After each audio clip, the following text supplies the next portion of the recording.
A continuación, Cielos Abiertos.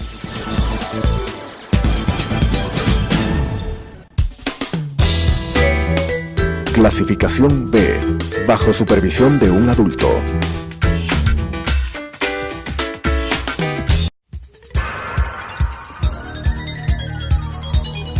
Las opiniones vertidas en este espacio por la producción y dirección del programa son de exclusiva responsabilidad de sus autores y de quienes intervienen en ellos.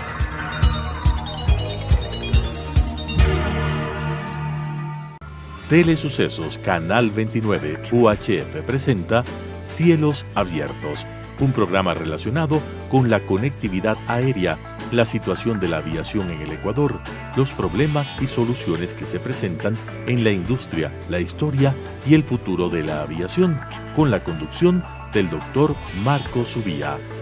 Cielos Abiertos. Bienvenidos a este nuevo programa de Cielos Abiertos. Como siempre es un placer contar con ustedes, señores televidentes, en este espacio que es lo que más nos gusta, hablar de temas de la aviación. El día de hoy contamos con la presencia de un gran amigo, una persona a quien respeto mucho, considero mucho, que la vida profesional fue quien nos juntó, nos hizo conocer, y después de eso hemos forjado una buena amistad. Osvaldo Domínguez, el general Osvaldo Domínguez, fue director general de aviación civil, ahí fue cuando nos conocimos, y luego también fue comandante general de la Fuerza Aérea. Bienvenido, Osvaldo, gracias por aceptar la invitación. Gracias, Marco. Y había invitado a Osvaldo básicamente para que conversemos un tema que no mucha gente conoce. Me incluyo, como le decía previo a esta entrevista, le decía a Osvaldo, que me incluyo entre las personas ignorantes en lo que se refiere a cómo funciona la aviación militar. Y claro, Osvaldo, al haber sido un piloto de aviación militar, al haber estado al frente de la Fuerza Aérea Ecuatoriana como comandante general de la FAE, y al haber sido director general de aviación civil, cuando la FAE manejaba la dirección de aviación civil, es una de las voces más autorizadas, si no la más autorizada, para que nos pueda contar estas cosas. Osvaldo, primero cuéntenos un poquito, ¿cuáles son las características básicas de la aviación militar? ¿En qué consiste? ¿Cómo funciona? Para que podamos entender un poco. Gracias, Marco, es un gusto vernos nuevamente aquí, hablar de lo que siempre nos ha gustado, que fue la aviación. Creo que lo que hay que entender es que el espacio aéreo es uno solo, y al ser uno solo, en ese espacio aéreo van a circular diferentes tipos de vehículos, aeronaves, tripulados por hombres, por seres humanos, con distintas formaciones, nada más que eso. Y entonces, cuando existen personas como mi caso, en que por querer volar y por ansiar volar, el camino que más fácil me parecía era el de ingresar a la Fuerza Aérea, me di cuenta que era muy diferente, porque para ser un piloto militar, uno tiene primero que entender lo que es la vida militar y su doctrina como tal. Porque cuando uno tripula un avión militar, está tripulando un arma al servicio de la defensa nacional.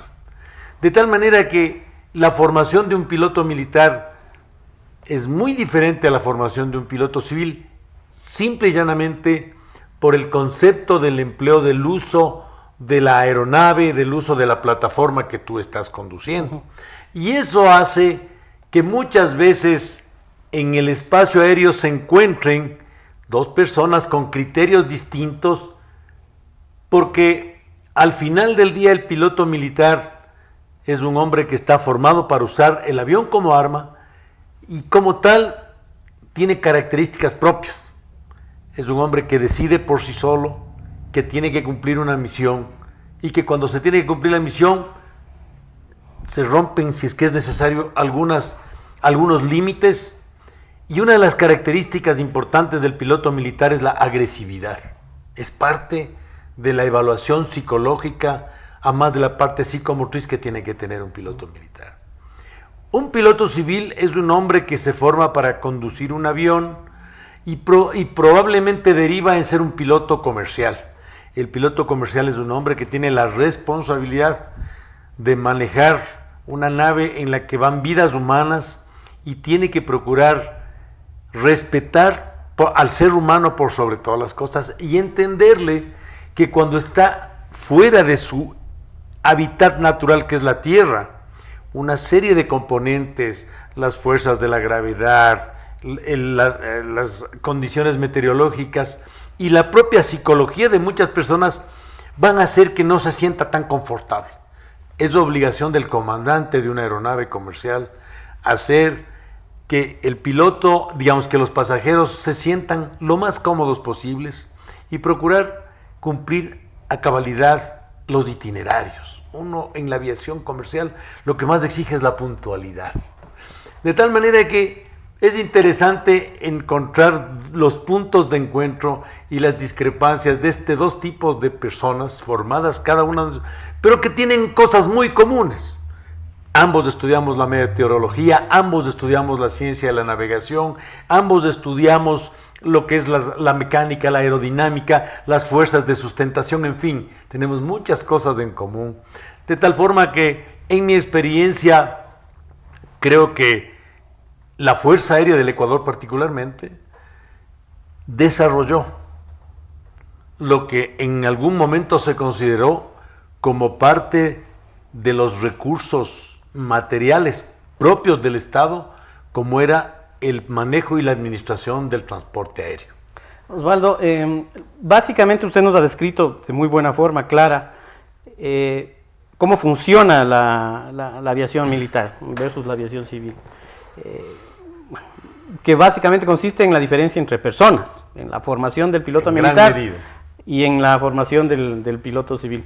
Pero dentro del funcionamiento en sí, ¿cuáles serían las mayores diferencias y similitudes que usted ve entre las dos actividades? Bueno, la misma actividad entre las dos formas de operar, básicamente, diferencias y similitudes.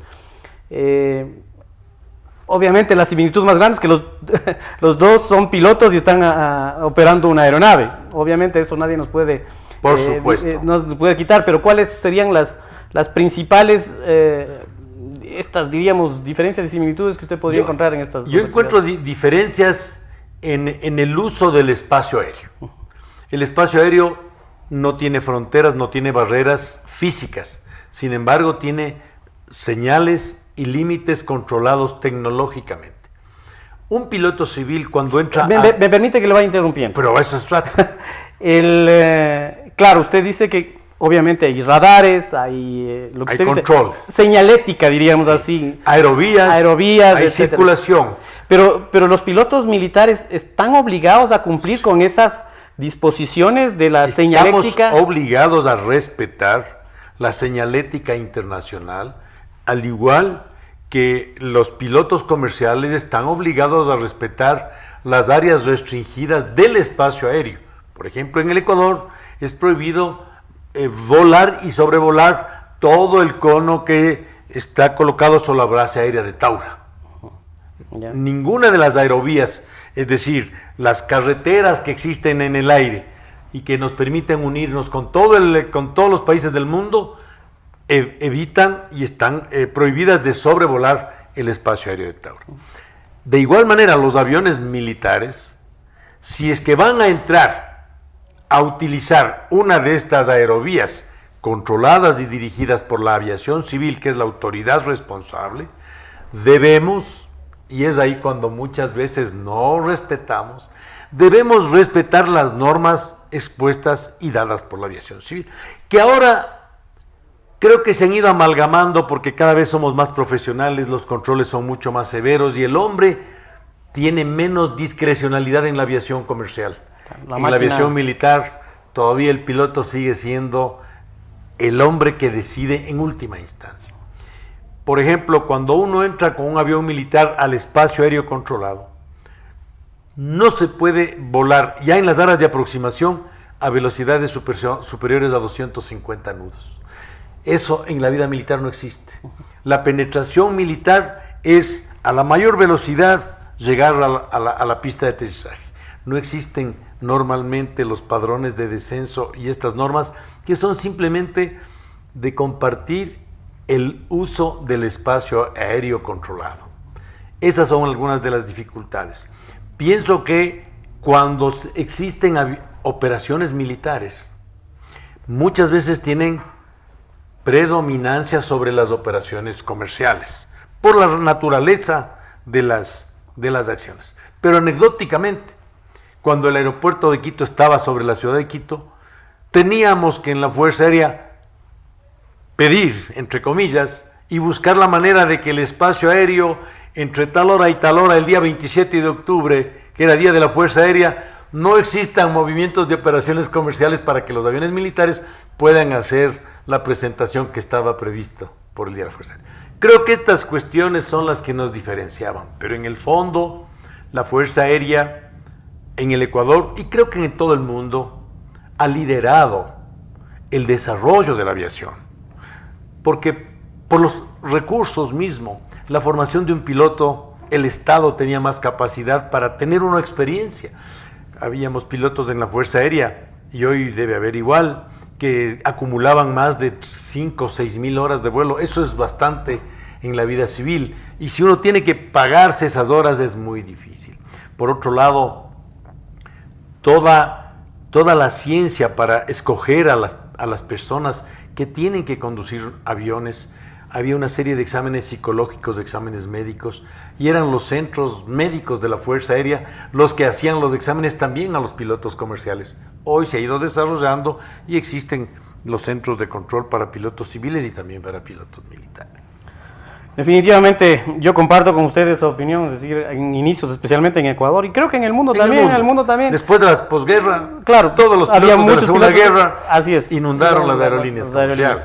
Osvaldo, ¿quién controla la aviación militar? Entiendo que habrá un comando en la Fuerza Aérea, en el Ministerio de Defensa, claro. Pero claro, en la aviación civil hay, bueno, tenemos el espacio aéreo ecuatoriano, y normalmente cuando un avión o sobrevuela o entra al espacio aéreo ecuatoriano existen los radares, el sistema de radares que tiene el Ecuador, que es para las aeronaves civiles. E insisto, yo me declaro ignorante en esta materia. ¿Qué pasa con las aeronaves militares? ¿Quién está controlando? ¿Son los mismos radares o las torres de control? ¿Quién les da instrucciones a los pilotos militares para decirle, puede aterrizar, no puede aterrizar, no se acerque, acérquese? ¿Cómo funciona eso? La pregunta es tan importante porque resulta difícil entender que el espacio aéreo está controlado para el ámbito comercial y el ámbito civil por la Dirección General de Aeronáutica o de Aviación Civil. En el ámbito militar, en las operaciones aéreas militares, están controladas por las torres de control militares o centros de control militar, pero los aviones militares tienen la obligación de reportar todos los tráficos a la autoridad civil, que es la responsable del control de los tráficos regulares, planificados, es decir, de los tráficos no hostiles.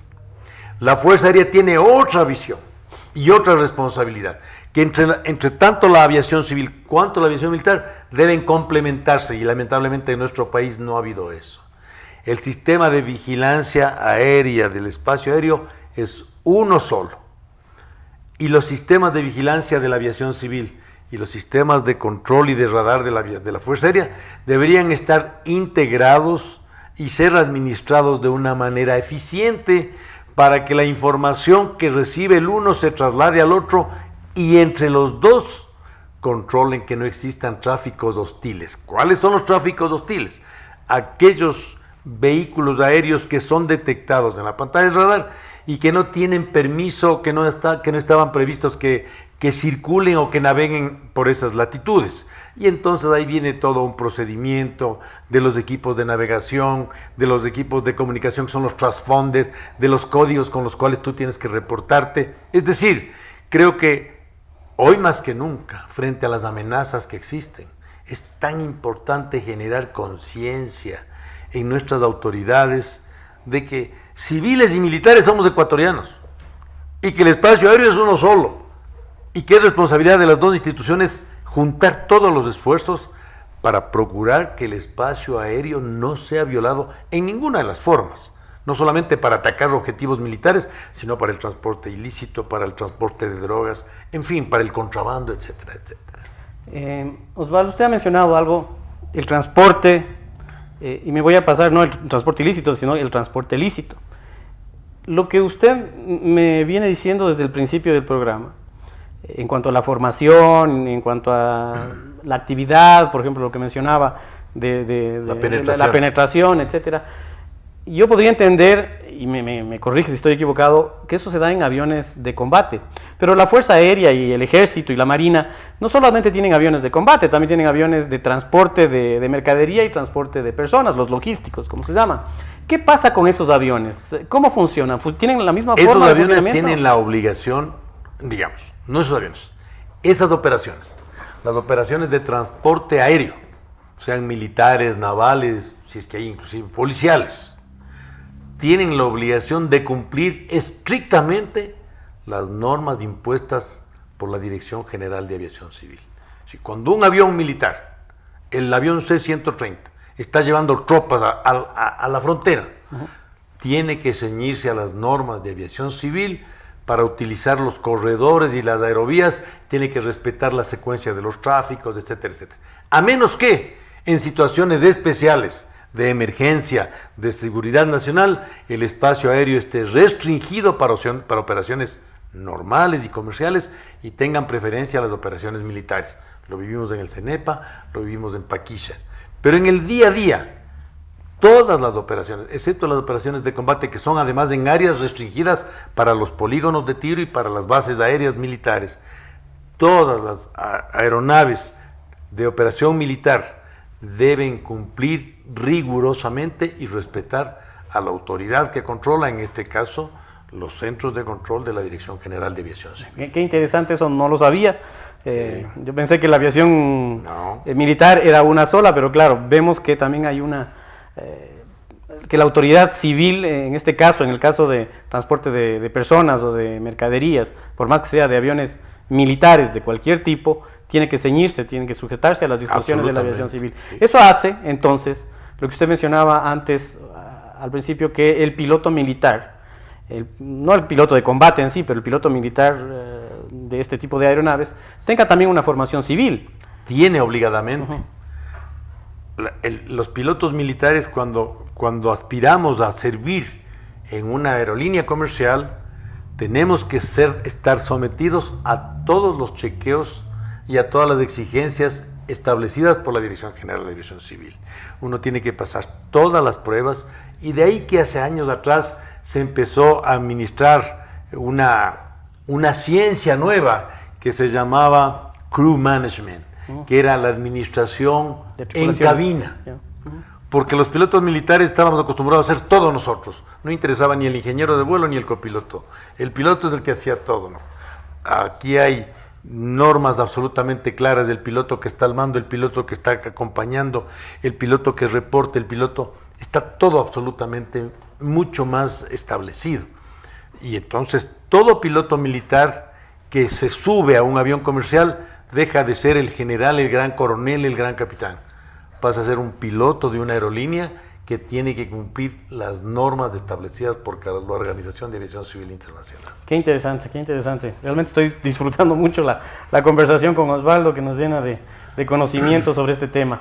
Osvaldo, la aviación, usted conoce más que nadie, cuando era director de aviación civil, es una de las actividades más reguladas. La aviación civil me refiero. Por supuesto. Es una de las actividades más reguladas. En el campo si es que hablamos de pasajeros, en el campo del consumidor, en el campo del medio ambiente, en el campo de las operaciones, en el campo de la seguridad.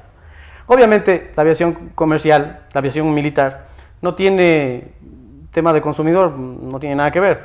Pero ¿qué pasa con los temas medioambientales y de seguridad en sí? ¿Les aplica de alguna manera o no importaría? Me pongo un ejemplo loco. Que un avión militar saque, no sé, Rusia, un avión militar que consuma 100 galones de diésel a la hora y que contamine una barbaridad. ¿Alguien tiene en la cúpula militar o los estándares militares a nivel global, me imagino, no, claro, ni siquiera de Ecuador, tienen algún tipo de procedimientos, algún tipo de regulaciones, se han preocupado del tema medioambiental y lo otro de la seguridad, por ejemplo? Como usted dice, los pilotos de combate tienen mecanismos o sus propios procedimientos. Pero ¿qué pasaría o sea, porque está bien que un piloto de combate está manejando un arma y es responsable de esa arma y de su persona y va hacia un objetivo que es lo que usted mencionaba, la destrucción o el cumplimiento de una misión. Pero muchas veces sobrevuelan zonas pobladas. Y al sobrevolar zonas pobladas también una mala maniobra, una responsabilidad podría causar una desgracias. Entonces, ¿quién controla o de dónde salen esos procedimientos medioambientales de seguridad para este tipo de cosas? ¿O no hay ningún control en ese sentido? Totalmente, hay todos los controles que tú mencionas. De arranque, las aeronaves militares son fabricadas bajo los estándares internacionales de respeto al medio ambiente. Consecuentemente, las turbinas militares o las turbinas y los motores utilizados en los aviones militares cumplen con todas las normas exigidas a nivel internacional, punto número 1. Y ahí le detengo un poquito. Cumplen el momento de la fabricación, pero todos sabemos, hagámosle el símil con un vehículo de tierra. ¿Qué pasa si es que yo no le doy un buen mantenimiento a ese vehículo o no le pongo el aceite que es? ¿O le tengo que cambiar un filtro y no le cambié? No. Empieza a contaminar más. No, en la aviación militar, al igual que en la aviación comercial, es obligatorio y dentro de las normas para que el avión y la aeronave en su operación se encuentren bajo seguro, tienes tú que cumplir con las normas internacionales de mantenimiento que se llaman el cumplimiento de los boletines de servicio y el cumplimiento obligatorio de las órdenes técnicas. Es decir, cada fabricante periódicamente distribuye entre sus usuarios todas las normas técnicas de actualización de determinados componentes, de cambio de partes y repuestos, de cambio de piezas. Eso es de norma interna. Que a lo mejor no se cumpla, o por falta de recursos, o por falta de disciplina también puede ser.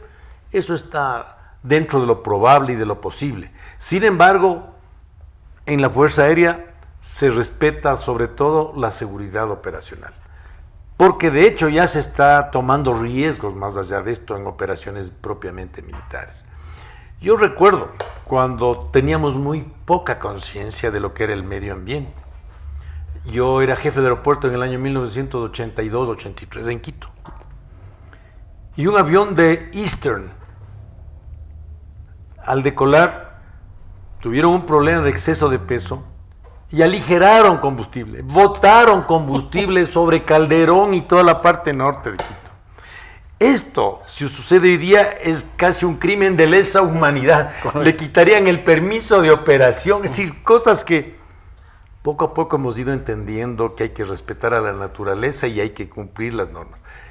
En la vida militar hay áreas protegidas y expresamente reservadas. Los polvorines militares, los polígonos de tiro, son áreas que tienen una serie de normas que cumplen para evitar hacer el menor daño posible a la naturaleza. Osvaldo, ¿qué pasa con los aeropuertos militares? Hay aeropuertos que son mixtos, militares y civiles. ¿Cómo funciona ahora esto? Ya lamentablemente... Bueno, la Tacunga todavía está ahí. Es decir, ahora son aeropuertos la civiles. Manta. Hoy tienen preponderancia como aeropuertos civiles. La única base militar es la base de Taura.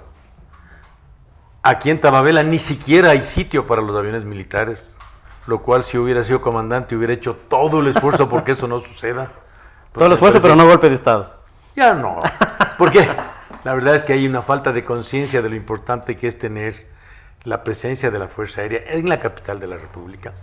En fin, yo creo que ahora los aeropuertos civiles se manejan como aeropuertos civiles bajo la Dirección General de Aviación Civil, puede ser bajo administración autorizada a los operadores calificados en el caso de Quito y Guayaquil, los municipios y ellos a su vez a quienes contratan, o las propias autoridades de aviación civil, pero quienes tienen la responsabilidad es la aviación civil. Porque hoy, gracias a Dios, y acuérdate tú, Marco, todo lo que sufrimos para llegar a ser categoría 1 era aprobar una ley y aprobar unos estándares, no solamente de la autoridad, sino de las estaciones donde se... Entonces los aeropuertos, a pesar de que con pena, y este programa ojalá permita decir, el último accidente de Cuenca de un avión Embraer que se salió de la pista, que no se ha dicho suficientemente lo que debería haberse dicho. Existen ahí 3 responsables.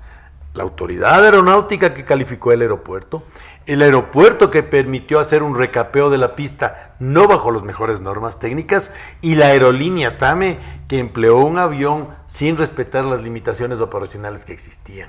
De tal manera que sigue habiendo una prelación.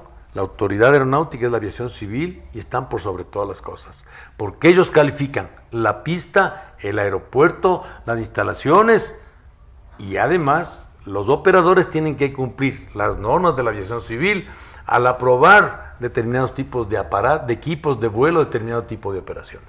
Todo cae en manos de la DACA. Osvaldo, no quiero terminar y yo me voy a pasar unos minutitos, pero no quiero dejar de preguntarle algo que usted ya lo mencionó, TAME. En un inicio y durante muchos años TAME fue administrada por la Fuerza Aérea Ecuatoriana y lo hicieron de buena manera. La compañía tuvo sus vaivenes, idas y venidas, pero le entregaron a una administración civil, no sé si muy sana o ligeramente sana, pero sana. Desafortunadamente con la administración civil se politizó y vemos la debacle de la compañía. ¿Cómo ve usted? Quisiera simplemente tener su opinión de qué pasó. ¿Antes la administración militar fue mejor, la civil fue peor o qué pasó? Veo con nostalgia, veo con indignación y a veces veo con impotencia, porque lo que se construyó en 60 años, con sangre, sudor y lágrimas de pilotos militares, que por integrar al Ecuador comenzaron haciendo vuelos de acción cívica, vuelos para llegar al Oriente, vuelos para llegar a Galápagos, se creó TAME como una aerolínea nacional que tenía la obligación de hacer el mayor transporte aéreo en el Ecuador, llegando a lugares que no eran los más comerciales. Lamentablemente se politizó, se soñó y se hicieron cosas que tú más que nadie conoces. Las aerolíneas no pueden llegar a determinados destinos si no tienen acuerdos comerciales para que sean simplemente abastecedores de otras aerolíneas para llegar a los destinos finales. Tenía que haber una mentalidad absolutamente aeronáutica, de entender lo que es el transporte aéreo, no utilizar a TAME como una vía de desarrollo de aeropuertos que fueron construidos sin ningún concepto de desarrollo aeronáutico, porque creo que la cantidad de población que existe en el Tena, en Santa Rosa, no era lo suficiente como para generar una infraestructura que permita establecer un servicio de transporte. Osvaldo, mil gracias por acompañarnos. Nos quedamos cortísimos con el tiempo y me he pasado algunos minutos. Amigos televidentes, un placer haber contado con Osvaldo Domínguez, el general Osvaldo Domínguez. Muchas gracias por haber aceptado la invitación. Nos vemos la próxima semana. Recuerden seguirnos a través de nuestra cuenta de Twitter, @cielosabiertos. Las opiniones vertidas en este espacio por la producción y dirección del programa son de exclusiva responsabilidad de sus autores y de quienes intervienen en ellos.